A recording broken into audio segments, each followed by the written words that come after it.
Ladies and gentlemen, welcome back to another video. Today we have the evolution or the history of the NBA 2K Myplayer Builder. All right, so listen, 2K22 is coming out in a few weeks. Obviously, we're all excited for the game, but I'm one of those people, if you guys have been around my channel, you guys know that I love the builder almost more than I love playing 2K. I just love making unique builds, you know, really good builds, rare builds, all the NBA player builds, all those types of things. So before we get into NBA 2K22 and we get into that builder and we start dropping all the build videos and stuff, I wanted to go back and just kind of see the evolution of the builder, get a little nostalgia feel for some of the older games.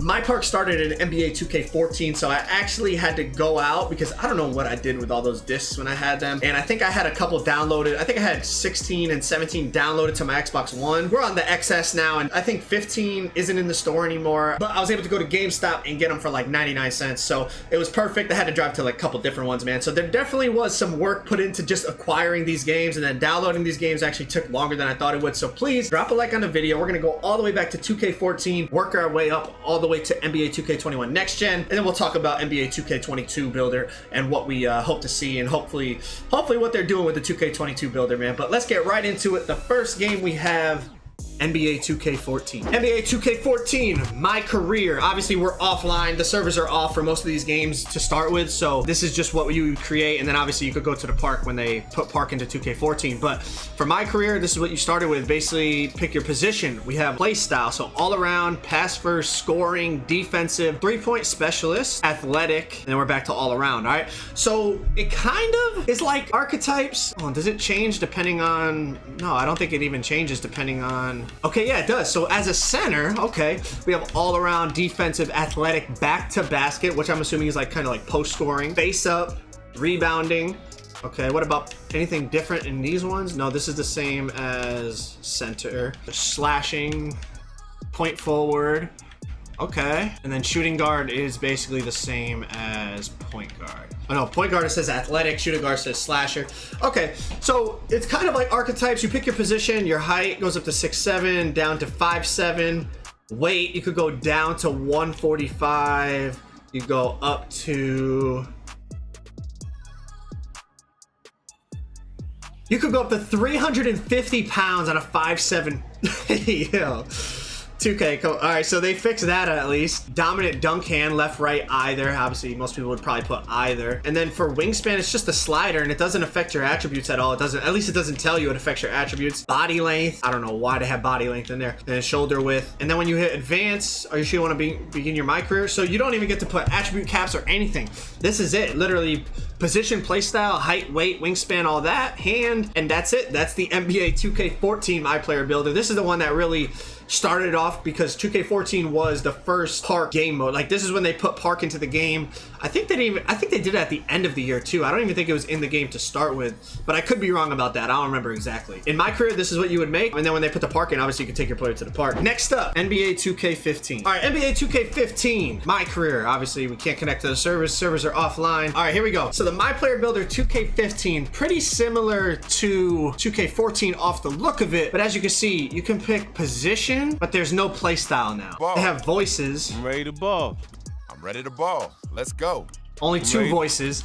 Your height, you could go up to 7 foot. This is what everyone was doing. 7 foot small forwards. But yeah, you go down to 6'3", but why would you? It doesn't even, I don't even think it affects your attributes. You just have to say, like, why wouldn't everyone just make the tallest build? Like, if they did the builder like this. Then they have muscle tone, lean, ripped, average, and it literally only changes your abs. Like, it doesn't change your arms, your chest, nothing. Just how much abs do you want on your player? Number, hand, dominant dunk hand. They love putting this dominant dunk hand thing in. Obviously they took that out now.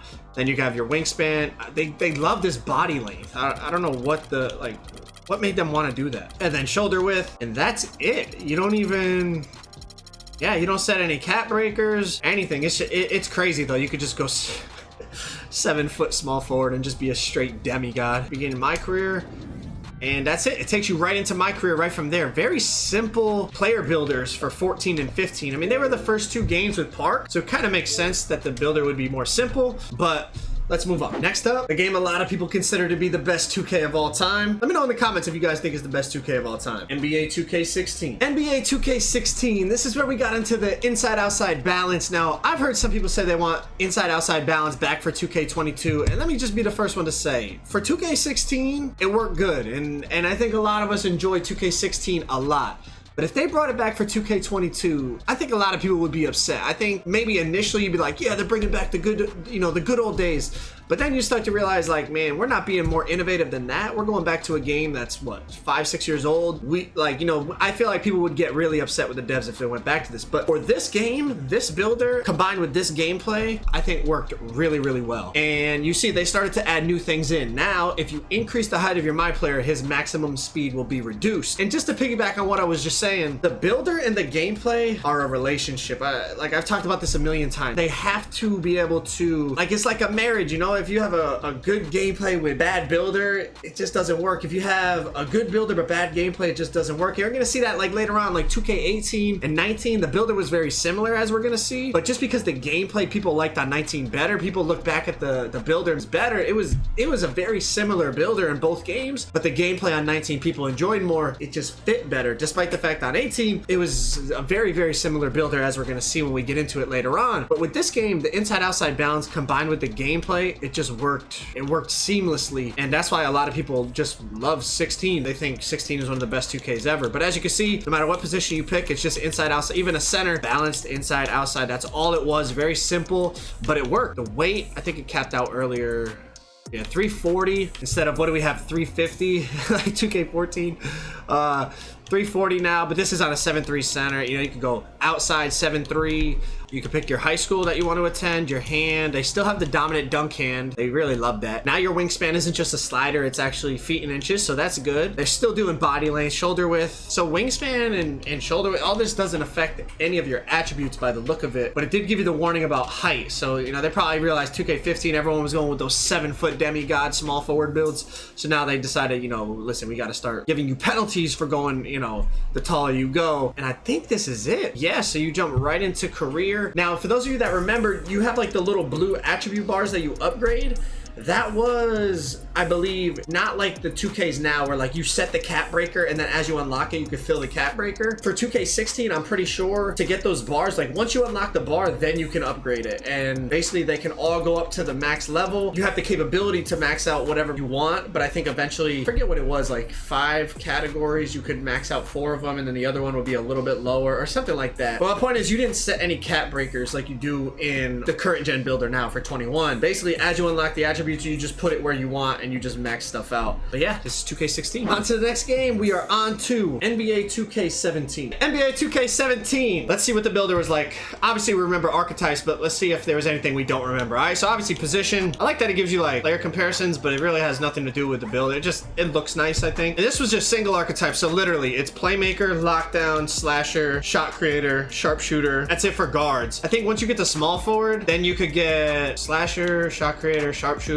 point forward, lockdown, post scorer, glass cleaner. And then I believe like small forward, power forward, center is just like post scorer, glass cleaner. Oh, athletic finisher, stretch, which is sharp, paint protector, which is lockdown. And then it automatically gives you your caps in this game out of 25. So you can't even really see what your rating would be in certain categories because it's just 0 out of 14. You don't know what your actual rating is on your players going to be, which I don't like how that is. I don't like how that is at all. They definitely got better with giving you information about what you're creating. I will say that. I mean, like, you're a playmaker, you have no idea what your yeah, you see what it is out of 15, but you have no idea what that rating is going to be, you know? So you're kind of making a build without knowing. And then even here, like, you don't know what this is actually doing. Like, yeah, it says your speed's going down, but you don't know by how much.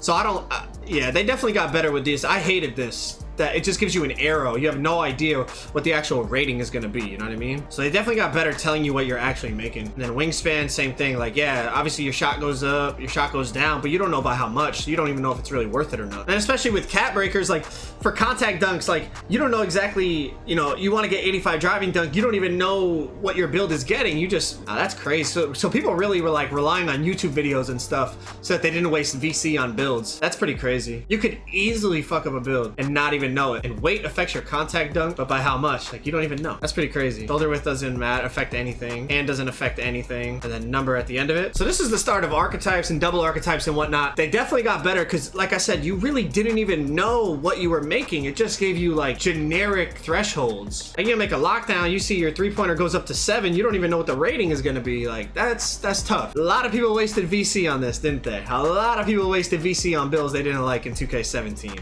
On to 2K18. Can I continue? What's up? Leave it to 2K18 to not work.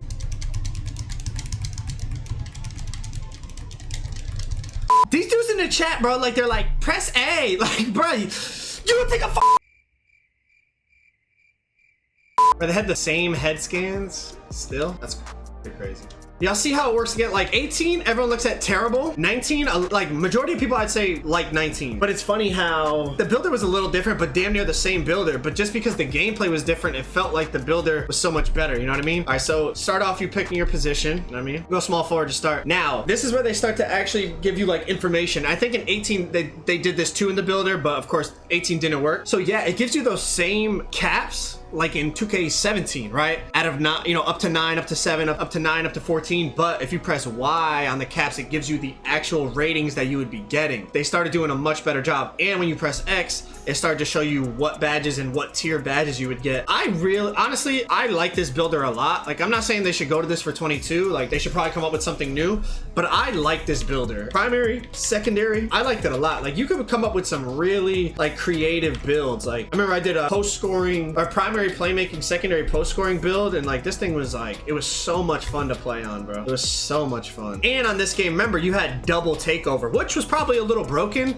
but it was fun. I like this a lot. This is the build that damn near everybody went with. Play sharps, or a lot of people like to play shots. Lockdowns on this game, the pure locks. Oh my, the 610 pure locks. Jeez, bro. These builds were OP. 19 builder was a lot of fun. 19 as a game overall, I had a lot of fun on this game. The builder was dope though. Let's go with the lockdown. Yeah, so everyone was making like the 610 locks. So it shows you how it affects it, just like 17, but it actually gives you information now. Like right here, right? Like you would have, so I'd have an 86 speed right now, but then if I go up to 610, yeah, then my speed goes down to 81. So yeah, it shows you on the side, but then you could put the caps up and actually see what it's affecting. Same thing with the weight. You could bring up your caps at any moment to see. Yeah, so they definitely did like a lot to improve, to actually know what you're making. You could make the exact build that you want. And the same thing with wingspan, of course. The 610 pure locks, people were going crazy with these. Yeah, I'm not gonna lie. 2K19 builder and 2K19 as a game, I like the double archetypes. What y'all think of double archetypes overall? Was it a W or was it an L? I think it was a W. I enjoyed it. I'm not gonna lie. I enjoyed it a lot. And then the double takeover, it was OP. Like, it was OP, but it was fun. I remember I made a 6'9" point forward, minimum wingspan. All right, so then you pick your team. You go straight into my career. Oh, so we have the menu. Attribute upgrade, badge progress. Oh yeah, unlocking badges. Oh man, those Hall of Fame badges, weren't they like 100-something thousand XP? That was annoying, not gonna lie. Double archetypes.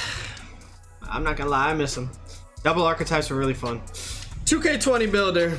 So they introduced pie charts 2K20 instead of the archetypes, but basically, and people said this at the time, is basically just archetypes. They just changed it to pie chart form. That's all it was. They took the double archetypes, they made it more customizable, right? With how you could put the attributes in different places, but pretty much it was just like double archetypes, customizable though. You had your BP builds, your play shots. The thing I will say about 20 though is, and we talked about it, the builder and the gameplay have to mesh together. In 20, the gameplay allowed so many different builds. Like the gameplay allowed so many different builds to be successful, and that's why we saw a bunch of different builds. So on this, wingspan didn't affect your finishing. So you could go minimum wingspan and still have the same driving dunk. That was a good change that they made, honestly, because that was why you could get so many OP builds. You could lower the wingspan to get a maxed out ball handling and 3-pointer, and then you'd still have a high driving dunk. And then we're gonna see in current gen, they made it so when you put the arms up, you would gain driving dunk, but if you put the arms down, you would lose driving dunk. That was a good change that they made. But outside of that, I mean, yeah, 2K20, I mean, we all remember 2K20 Builder for the most part, you know what I mean? They definitely do learn year to year, as we've seen, and they do make adjustments, but the thing is, like, they make the adjustments and then the gameplay changes. So it's like sometimes the stuff we request to change to the builder is based off the gameplay of, let's say, 2K20, but then 21 comes out and the gameplay is different, and then they made the changes to the builder that we requested for this game, but now it's for a different game. In that aspect, maybe they're making a mistake, maybe we're making a mistake. I don't know how you could classify it, but like, watch, I mean, on 2K21, think about it. On current gen, it was so hard. It's still pretty hard to shoot for low rated 3 balls, although we've kind of figured it out, as you've seen from a lot of my videos. But on this game, I wouldn't mind if the two-way slash and playmaker or the play glass, if you went minimum arms, it didn't affect your driving dunk, because it's so hard to shoot on this. You know what I mean? But for 20, it was so easy to shoot. It was so easy to shoot that we're like, yo, how can you have T-Rex arms, still get contact dunks, and have a 70 something 3-pointer? Like, it doesn't make any sense. For current gen, might not have actually been a bad thing. All right, so 2K21 current gen, it's basically the same builder as 20, but as we just said, they did change a few things, right? They added a few new pie charts, which that was something a lot of people asked for. They added this one with a little more finishing than shooting. Then they added the opposite of that, a little more shooting than finishing. They added this one, more shooting than playmaking. And then they also added this one, more defense than shooting. Honestly, most of those new pie charts, nobody even really uses. Like, and again, that's because of the gameplay. Like the builder relies on the gameplay and the gameplay relies on the builder, at least for the park and pro-am. Let me pick the BP so we could compare it. So we just made the BP build on 20. Now if you make it on current gen, right? Like, in order to get the same, like, we'll do the same exact way we did it on 20. Just so that anyone that doesn't understand what I'm saying. And then what do? We did lateral, steal, rebound. So once we get into, what do we do? 6-4 on the other one? I don't remember, whatever. Minimum weight. So the other one, the other BP, we could go small arms, get a 93-pointer almost, and still get contact dunks. But for this BP, I'd have to max out the wingspan, and I would still barely get contact dunks at 99 overall. Would have to go 6'5". I have to go 6'5". To get all the contact dunks, I'd have to go 6'5" max wingspan.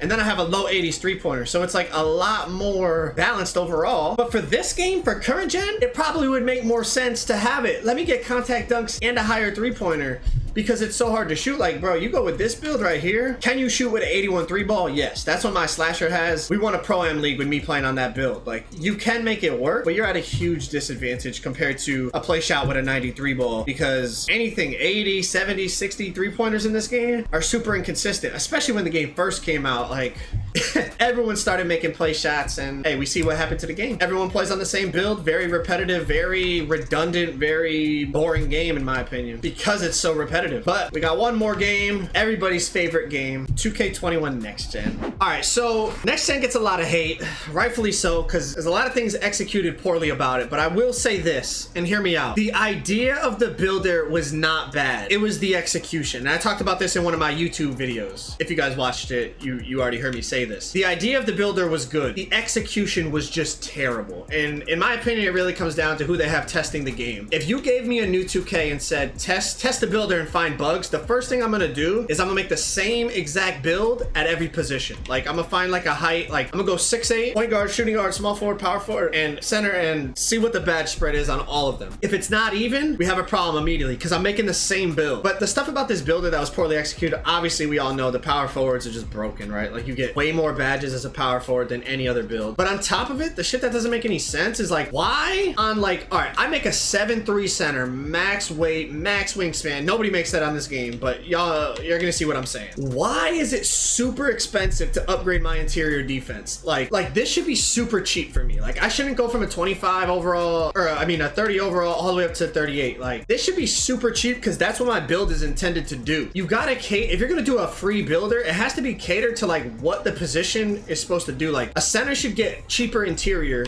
a point guard should get cheaper speed with ball. Like, why, when I make a 6'3" point guard, like, my speed with ball should be super cheap? Like, why am I going from a fucking 30 overall? I'm getting 10 overall from upgrading. I mean, obviously my ball handling is going up too, because the way the builder's designed, which is a good idea, because you should have ball handling to upgrade speed with ball. But it should be way cheaper than this and it ends up killing every build. Like, I'm a point guard. This is what I do. It should be way cheaper. Same thing, like, okay, even if I just put this up to like a 90, bro, and this to an 80, it's like my build is almost done and I haven't really done anything. Okay, I'm a point guard. I should be able to get layup. I'm already at 76. I don't even have any acceleration. Obviously, I'm gonna need that. I'm gonna need stamina. I'm almost done. I have literally no defense. My point is, if you're a point guard, stuff like speed with ball and ball handling should be very, very cheap to upgrade. Same thing with a center. If you want to make a center or a power forward, that would solve a lot of our problems, right? Upgrading my ball handling should be expensive. On a point guard, it shouldn't. Y'all understand what I'm saying? Like, differentiate different attributes cost by position. That would help solve the builder. Also, obviously, you can't have power forward builds getting twice as many badges as other builds. But that's another thing. I don't even know if y'all realize this about the next gen builder. So I'm a power forward, bro, right? Power forward. Why do I get Hall of Fame quick first step at 81 speed with ball? Y'all see right there, literally Hall of Fame quick first step, 81 speed with ball on a power forward. On a power forward.